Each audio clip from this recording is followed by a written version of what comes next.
Welcome back, everyone.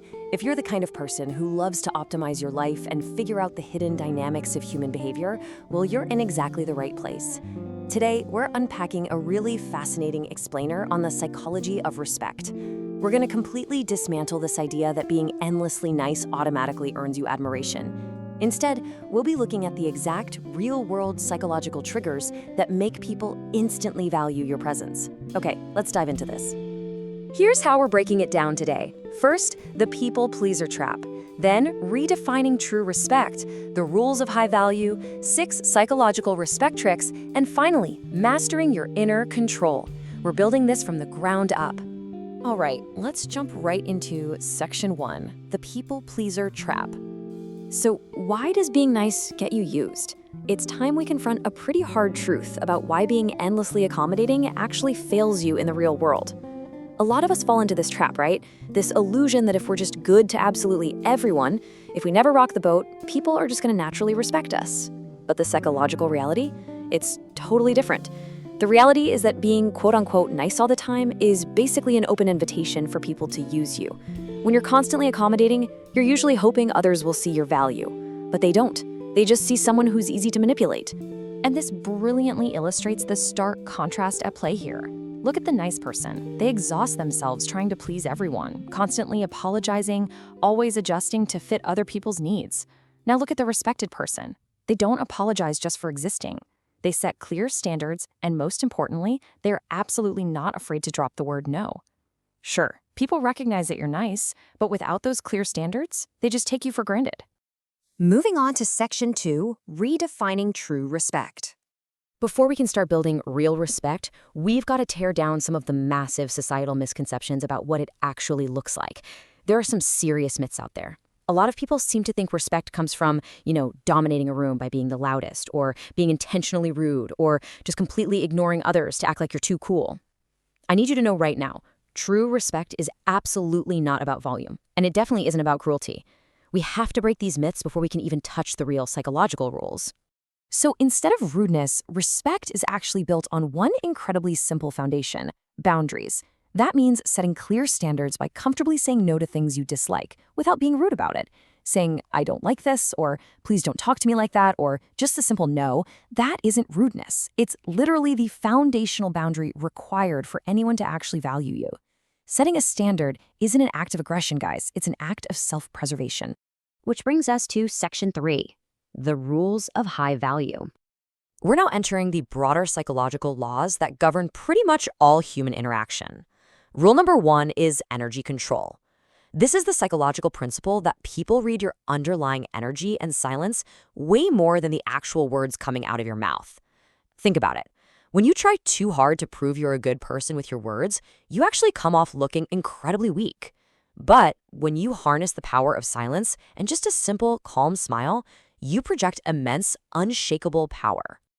And that brings us to rule number 2. Always wait exactly 2 seconds before reacting to a provocation. Let's say you're in a crowded room and someone just starts yelling at you super rudely. Your natural instinct? It's going to be to yell right back. But if you stay completely silent, maintain that calm smile, and just wait 2 seconds, you win. The crowd isn't going to see the screaming person as powerful. They're going to look at you, and they'll be in absolute awe of your total emotional control. All right, rule number 3 is all about total availability versus selective scarcity. Look, if you're always available for everyone, your time subconsciously registers as cheap in their minds. It just does. But respect is born from scarcity. When you practice selective availability, people start to feel that access to you is an absolute privilege. Every single second you give them suddenly feels incredibly valuable. Rule number 4 is a real game changer. It's about taking back your power, and it's called breaking the frame. Here's a great example. Say someone throws a sarcastic insult at you. Step 1, receive it. Step 2, absolutely do not react emotionally. Show zero anger. Step 3, flip the insult right back with deadpan sarcasm. Say something like, wow, you're so funny, you should really do stand-up comedy. By taking control of the insult this way, you break their frame and you instantly transform from the people pleaser into the leader of that interaction. Now we're getting to the really fun stuff. Section 4, 6 psychological respect tricks. Okay, I want you to lean in for this part. We're shifting from those broad concepts to the rapid-fire micro-physical tactics that the most powerful people in any room are actually using. These are subtle, almost subconscious triggers. Trick number 1 is the 3-second rule. When someone speaks to you, look directly into their eyes for exactly 3 seconds. No more, no less. After 3 seconds, confidently break that eye contact. Why? Well, holding it forever looks creepy and desperate, but looking away immediately makes you look deeply insecure. 3 seconds hits the sweet spot. It shows you're present, paying attention, but totally in control of your emotions. Trick number 2 involves a very specific number. 20%. Now, what's really interesting about this is that moving fast, walking fast, and using rapid hand gestures actually subconsciously broadcasts insecurity and anxiety to everyone around you. But by deliberately slowing your gestures, your turning, and your walking speed by just 20%, you physically remove that look of insecurity. You replace it instantly with grounded, solid confidence. Trick number 3 deals with something you probably literally never think about: your blink rate. A fast blink rate signals anxiety, fear, and insecurity straight to the primitive parts of the human brain. If you ever watch highly anxious people, their eyes are just fluttering constantly. But a controlled, slow blink rate, that instantly projects a fearless, confident aura. It's such a tiny physical adjustment, but it completely changes how everyone's brain subconsciously reads your anxiety levels. Next up, trick number 4 is called the reverse nod. Normal people aggressively nod their chin down when listening to show eager agreement, right? Powerful people do the exact opposite. They tilt their chins slightly up when listening, just a tiny fraction. What this does is subconsciously signal to the speaker that you are evaluating what they're saying rather than just blindly agreeing with them. It instantly frames you as the confident evaluator of the group. Tricks 5 and 6 are combined right here under the power of the pause. First, try waiting exactly 1 second before you speak in a conversation. It shows calculated thought. It proves you aren't just desperately waiting for your turn to babble. Second, when a group laughs at a joke, delay your laugh by 2 seconds. Don't jump in immediately with the crowd.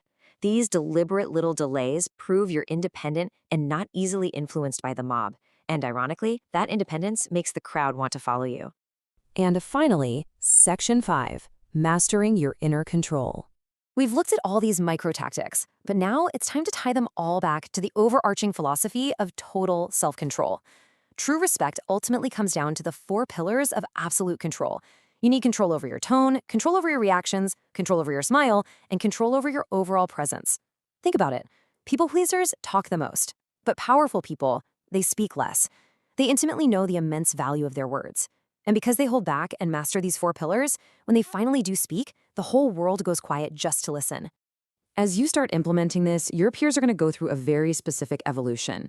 When you stop explaining yourself and you stop apologizing for being real, people are initially going to be pretty confused by your new boundaries.